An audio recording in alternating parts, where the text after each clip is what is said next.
ఇప్పుడు మనం ఎక్కడికెళ్తున్నామంటే, మంగళగిరిలో వేంచేసి ఉన్నటువంటి శ్రీ లక్ష్మీ నరసింహస్వామి ఆలయానికి.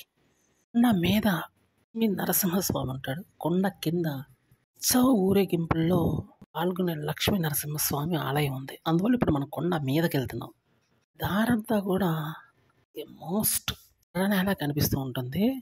ఒక మహిమాన్వితమైనటువంటి ఎందుకంటే తరతరాలుగా, యుగాలుగా ఈ ఎందుకంటే స్వామివారి యొక్క మహిమలు ఆ విధంగా ఉన్నాయి మరి.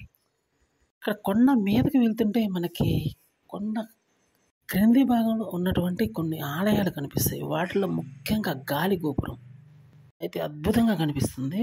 ఇక్కడ చూసినట్లయితే మంగళగిరి మొత్తానికి అత్యంత ఎత్తైన కట్టడం ఏదైనా ఉంది అంటే ఇక్కడ మనకు కనిపిస్తున్నటువంటి ఈ గాలి గోపురమే. కొంతమంది నడిచి వెళ్తూ ఉంటారు, కానీ షార్ట్ కట్ మాత్రం వెహికల్ దగ్గర వెళ్ళచ్చు. ఇక్కడ కానీ మనం చూసినట్లయితే ఖచ్చితంగా గుడి ముందుకు వచ్చేసాము. ఇక్కడైతే టోటల్గా మనకు పార్కింగ్ కనిపిస్తుంది. కొంచెం ముందుకు వెళ్ళామంటే పూలు కానీ, టెంకాయలు కానీ ఇలా పూజ సామాగ్రి అయితే ఇక్కడ లభిస్తుంది అనమాట. లోకి వచ్చేసాము, కానీ ఇక్కడైతే కెమెరా అలౌ చేయరు. హనుమంతుల వారి విగ్రహం ఇక్కడ మనకు కనిపిస్తుంది. పురాణాల్లో బాగా చెప్పబడింది.